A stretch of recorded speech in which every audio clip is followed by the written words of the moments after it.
ఓం నమ శివాయ. అందరికీ నమస్కారం. కుంభరాశి వారు జాగ్రత్తగా వినండి మరియు శ్రద్ధగా వినండి. మీ జీవితంలో మళ్ళీ తిరిగి రాని స్వర్ణయుగం ప్రారంభమవుతుంది. ఆగస్టు 7, 8, 9 తేదీలు మీకు ఆర్థికంగా దైవకృపగా అనుకోని లాభాలుగా మలుపు తిప్పే రోజులు.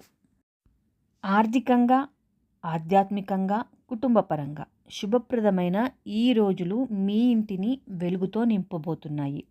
ఇంకా మరిన్ని వివరాల కోసం మనం వీడియోలోకి వెళ్ళిపోదాం. వీడియో ఎక్కడ స్కిప్ చేయొద్దండి, చివరి వరకు చూడండి. ఇక ఆలస్యం చేయకుండా వీడియోలోకి వెళ్ళిపోదాం. మరి గ్రహస్థితి వల్ల కలిగే ప్రయోజనాలను ఇప్పుడు ఎలా ఉంటాయో ఇప్పుడు చూద్దాము. ఇప్పుడు శనిదేవుడు మకర రాశిలో స్థితి చెందడం వల్ల కుంభరాశి వారికి మిత్రగ్రహ దృష్టి ఏర్పడింది. అంటే గురుగ్రహం లాభస్థానంలో ప్రవేశించడంతో మీకు దీర్ఘకాలంగా ఎదురుచూస్తున్న విషయాలలో విజయం లభిస్తుంది. మీరు గతంలో చేసిన కష్టానికి ఇప్పుడు ఫలితాలు సమయం వచ్చింది.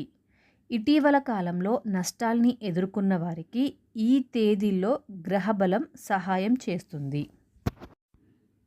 ఇక ఆర్థికంగా స్వల్పకాలపు పెరుగుదల ఏంటో ఇప్పుడు చూద్దాం. బ్యాంకుల్లో ఉన్న డిపాజిట్ల విలువలు పెరగవచ్చు. పాత అప్పులు తిరిగి రాకపోతే ఆశలు వదిలేసిన పరిస్థితులు కూడా ఉండొచ్చు.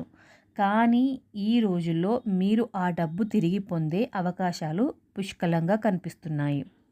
ఒకరిగా కొత్త ఆదాయ మార్గాలు ప్రారంభమవుతాయి. ఫ్రీలాన్స్ పనులు, సైడ్ బిజినెస్ లేదా ప్రమోషన్ లాంటివి కూడా జరుగుతాయి. మీరు పెట్టుబడి పెట్టిన వాటికి కూడా మంచి లాభాలు వస్తాయి. ఇక దైవ అనుగ్రహం వల్ల నెరవేరే కోరికలేంటో ఇప్పుడు చూద్దాం. ఈ సమయాన్ని మీరు పూజా పాటలలో ఉపయోగించుకుంటే దైవ ఆశీర్వాదం ఎక్కువగా లభిస్తుంది. శివుడికి అభిషేకం చేయడం, సత్యనారాయణ వ్రతం చేయడం ద్వారా ఇంకా ఎక్కువ శుభ ఫలితాలు లభిస్తాయి. ప్రతిరోజు ఉదయం ఓం నమ శివాయను 108 సార్లు జపించండి. ఈ రోజుల్లో ప్రారంభించిన జపాలు చాలా శక్తివంతంగా ఫలితాలు వస్తాయి. ఇక కుటుంబంలో శుభవార్తలేంటో చూద్దాం. పెళ్లి సంబంధాల గురించి ఆలోచిస్తున్న వారికి అనుకూలమైన సంబంధాలు వస్తాయి. ఇంటి కొనుగోలు, వాహన మార్పు, స్థిరాస్తి పెట్టుబడులకు ఇది అత్యంత అనుకూల సమయం. కొత్తగా మామూలు లెక్కల్లో కనిపించిన శుభకార్యాల సైతం ఈ రోజుల్లో చకచకా జరుగుతాయి. మరియు ఆత్మీయుల నుంచి కూడా చాలా మద్దతు లభిస్తుంది. ఇక ఈ 3 రోజులలో ఏమి చేయాలో ఇప్పుడు చూద్దాం. ఫస్ట్గా ఏం చేయాలో చూద్దాం.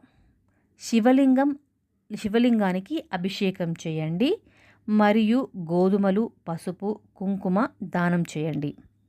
శుభ కార్యక్రమాలను ప్రారంభించండి. కాలం పట్ల భయపడకుండా సాహసికంగా ముందడుగు వేయండి. ఇంకా ఆరోగ్యం పట్ల శ్రద్ధ చూపండి. ఇక ఏం చేయొద్దో ఇప్పుడు చూద్దాం.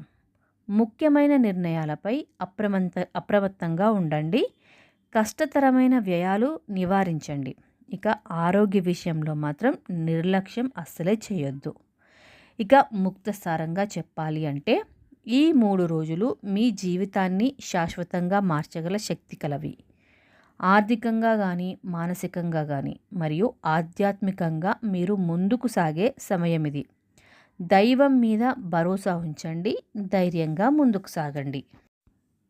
ఈ శుభవార్తలు మీకు ఉత్సాహాన్ని కలిగించాయా? అయితే వీడియోని లైక్ చేయండి. మీ ఫ్యామిలీ కానీ, మీ ఫ్రెండ్స్తో కానీ షేర్ చేయండి. ఇలాంటి మరిన్ని తెలుసుకోవాలంటే మా ఛానల్ని వెంటనే సబ్స్క్రైబ్ చేయండి. జై శంకర, శుభం భయాతి. Thank you so much for watching.